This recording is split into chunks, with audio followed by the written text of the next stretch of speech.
Good morning. Update lang po sa ating ibon. Ayan na lang natitira sa 12 piraso. Ayan.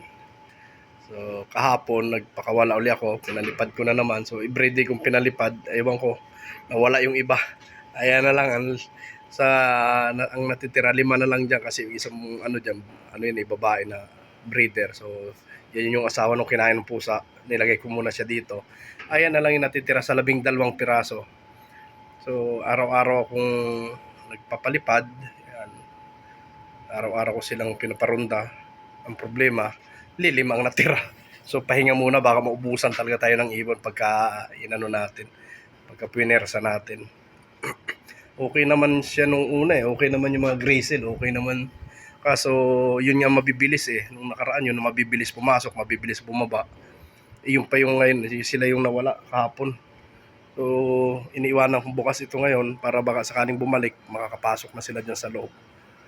So, talagang kasi pagbalik ko galing trabaho, tinignan ko. Ayan lang yung pumasok dito ngayon. So, hanggang ngayon, tinitignan ko, wala pa rin.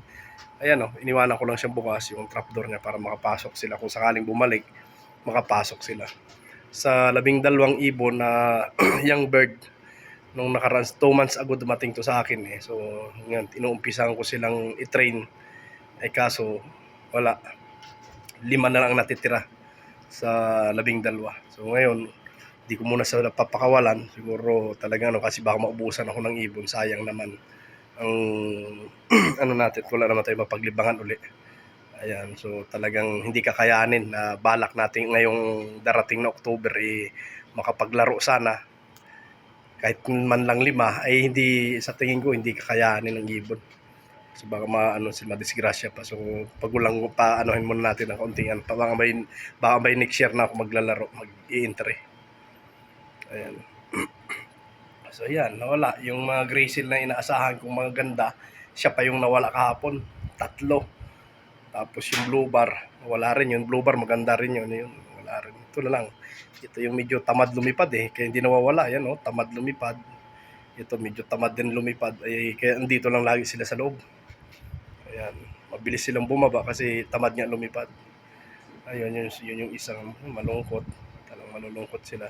So, pupunta naman tayo doon sa ating breeder. So, may good news naman ako sa breeder ko. May good news tayo sa ating breeder. Ayan, may itlog na yan. So, nilagyan ko siya ng pugatan. Ayaw niya doon sa pugaran niya. May itlog siya sa ganyan. Binalik ko ayaw pa rin. So nilagyan ko ng damo, yung mga damong ganyan, yan ang gusto nila Hinayaan ko na lang so para makapagpapisa din kasi 2 bisis ito 2 bisis ng itlog, lahat binasag. So ngayon, hinayaan ko na lang ganyan baka sakaling tumuloy-tuloy. Ito yung inahin, yan yung babae. Yung naglilimlim ngayon yung lalaki. So yan, may dalawang itlog yan dyan. So ito, titignan natin yung sisiw nitong isa. May sisiw na ito So, titignan natin yung sisiw. Papakita ko sa inyo yung sisiw. Ayun, yun yung sisiw niya. So, ayan yung sisiw niya. Yun. May sisiw na. Yun. Yan yung sisiw. Yan yung sisiw niya. So, yun. Itong dalawa naman to. Nilagyan ko din ng kasi ng itlog naman ito. Kaso hindi pumisa. Walang similya yata. Bugok yung itlog. So, ngayon, nag-uumpisa na naman sila. Sana tuloy-tuloy. Makapagparami talaga tayo dito. Ating alaga. Ayan. So ayan lang, update ko kayo sa aking alagang ibon. Ito yung libangan ko dito. Ayan. So maganda naman sa ngayon yung aking ibon. Ayan. So yun, naglilimlim. Hindi ko nga masyadong dadalawang itlog. Okay na dalawa. Sana nga makapagpapisa ko dito kasi medyo ito yung paborito ko sa lahat Itong dalawa na ito. Magandang klaseng ibon. Ito yung medyo paborito ko talaga sa lahat ng ibon. So, ayan, ito maganda rin naman. So yun. So, mayroon akong isang inahin na walang pares, isang babae na walang pares, yun ang hahanapan ko kasi yun yung kinain ng pusa. So, yun. Nakawala yata, hindi ko alam kung nakawala kasi hindi ko alam kung paano nakalabas dito sa kulungan. May talent alambre. Paano nakakalabas? Pero nakita ko, nasa labas, kinain ng pusa. Yan ang hindi ko alam kung ano nangyari. Kasi may lock yan Paano siya makakalabas? Paano siya sa dadans? Hindi naman nakakasya dito yung pusa. Ayan, nakita ko na, wala na Ayun, yung sisiw, at least may papisa na isa.